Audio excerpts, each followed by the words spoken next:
தமிழக பாஜக தலைவர் நயினார் நாகேந்திரன் மீது பல்வேறு பரபரப்பான குற்றச்சாட்டுகளை முன்வைத்து செய்தியாளர் சந்திப்பில் பேசியிருக்கிறார் திரு டிடிவி தினகரன். இது குறித்து நம்மோடு கருத்துக்களை பகிர்ந்து கொள்வதற்காக அரசியல் விமர்சகர் திரு ரவீந்திரன் துரைசாமி இணைக்கிறார். வணக்கம்.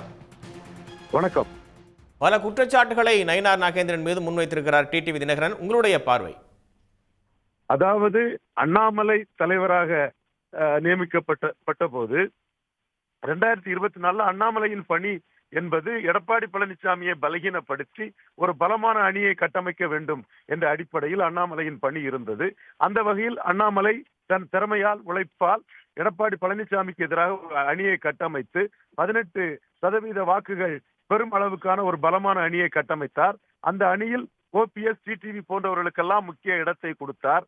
திருச்சியில் நடைபெற்ற காமராஜர் பிறந்த நாள் விழாவில் ஒரே குட்டையில் ஊறிய மட்டைகள் என்று அதிமுகவுக்கும் எதிரான ஒரு கூட்டத்தை நடத்தி அதில் டிடிவி தினகரன், ஓபிஎஸ் போன்றவர்களுக்கெல்லாம் மிக முக்கியத்துவத்தை கொடுத்து அந்த அணியை கட்டுக்கோப்பாக வைத்திருந்தார். ஆனால் அண்ணாமலை மாற்றப்பட்ட பிறகு நயினார் நாகேந்திரனை நியமித்ததே எடப்பாடி பழனிசாமியோடைய அந்த கூட்டணி பிரச்சனை வரக்கூடாது என்பதற்காகத்தான் அந்த அணியை அவர்கள் கட்டமைத்தார்கள்.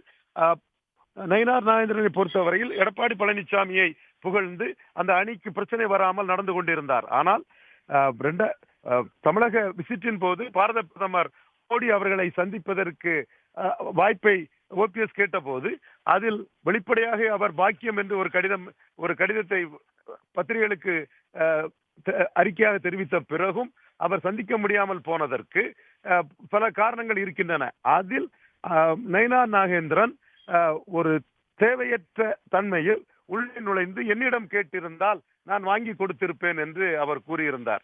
ஆக இது யார் கலந்து கொள்வது, யாரை சந்திக்க வேண்டாம் என்பது முடிவு செய்வது பிஎம்ஓவின் வேலை. அதனை ஒழுங்குபடுத்தி செயல்பட வேண்டியது தமிழக பாஜகவின் வேலை, தலைவரின் வேலை. ஆனால் இந்த இடத்தில் ஓபிஎஸ் புறக்கணிக்கப்பட்ட போது வெந்த புண்ணில் வேலை பாய்ச்சியது போல் என்னிடம் கேட்டிருந்தால் நான் செய்து கொடுத்திருப்பேன் என்று நயினார் கூறியது அந்த நிகழ்வில் கலந்து கொள்ள முடியாத டிடிவி தினகரனுக்கும் அவர் தனக்கு வேறு அலுவலர்கள் இருக்குது என்று சொன்னாலும் கூட உண்மை நிலைமையில் 2 பேருக்குமே அழைப்பு இல்லை என்பதுதான் யதார்த்தமான உண்மை. அது நயினார் நாகேந்திரனின் அதிகாரத்தை மீறியது, நயினார் நாகேந்திரனின் அதிகாரத்தை மீறியது. ஆனால் நயினார் நாகேந்திரன் அதில் உள்ள உள்கடக்கைகளை உண்மையும் தெரியாமல் பேசியது இன்றைய தினம்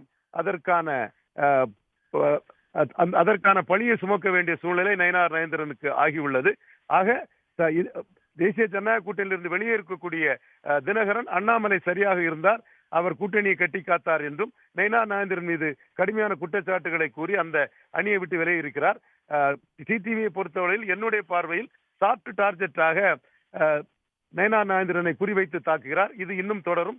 ஏற்கனவே இவர்களுக்கு இடையில் இருந்த உறவு, வேகமான உணர்ச்சி வசப்பட்ட ஆதரவு, அதற்கு முன் ஏற்பட்ட பிரிவு எல்லாமே இதில் விளையாடுகிறது என்றே கருதுகிறேன். நன்றி சார் இணைந்தமைக்கா. உடனுக்குடன் செய்திகளை தெரிந்து கொள்ள சன் நியூஸ் பெல் ஐகானை கிளிக் பண்ணுங்க.